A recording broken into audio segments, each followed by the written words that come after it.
In this video, we're going to see how to apply a line style symbology to a polygon in ArcGIS Pro. On screen, we only have one polygon and the goal is to give it a line appearance, that is to show only its border, not the fill. Now, the reason we need to do this workaround is because Polygon Symbology in ArcGIS Pro doesn't have access to the full line symbology gallery. Polygon Symbology only has options for fills and sometimes simple dashed lines for borders, but not the complete line symbology that's available for line features. So to get access to that rich line symbology for our polygon border, we need to import it. Many users, when they want to display a polygon with advanced line styles, convert it to a line feature class. However, that's not always convenient. Sometimes we need to keep the geometry as a polygon, for example, because it's part of an overlay analysis or has attributes tied to area calculation. So instead of converting it, we can just modify its symbology. First, make sure the polygon layer is selected in the contents pane. Then right-click it and choose Symbology. In the Symbology panel, make sure it's set to single symbol so we can style the entire polygon the same way. Now click the symbol preview. This will open the Format Polygon Symbol window. You'll see two tabs at the top, Gallery and Properties. We need to click on the Properties tab. Once you're in Properties, you'll notice three subtabs with icons.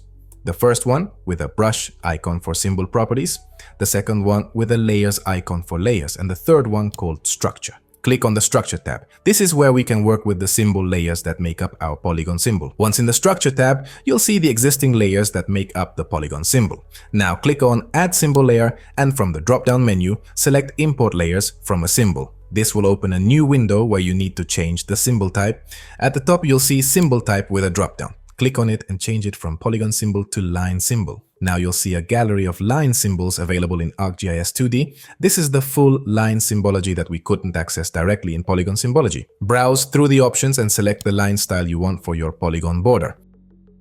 For example, you can choose major road, highway, or any other line symbol that fits your needs. Once you've selected the line symbol you want, click the Import button at the bottom of the window. Now back in the Structure tab, you'll see that your polygon has multiple layers. You'll see the original fill layer and the new line layers you just imported. Now we need to delete all the layers except the imported line layer. Select each unwanted layer and click the X button on the right side to delete it. Keep deleting until only the imported line layer remains. Now your polygon displays only with the line symbology you imported. Once you've made all your adjustments, simply close the Format Polygon Symbol window. The changes will apply automatically. And that's it. Now you know how to give a polygon a line appearance by importing line symbol layers. Thanks for watching.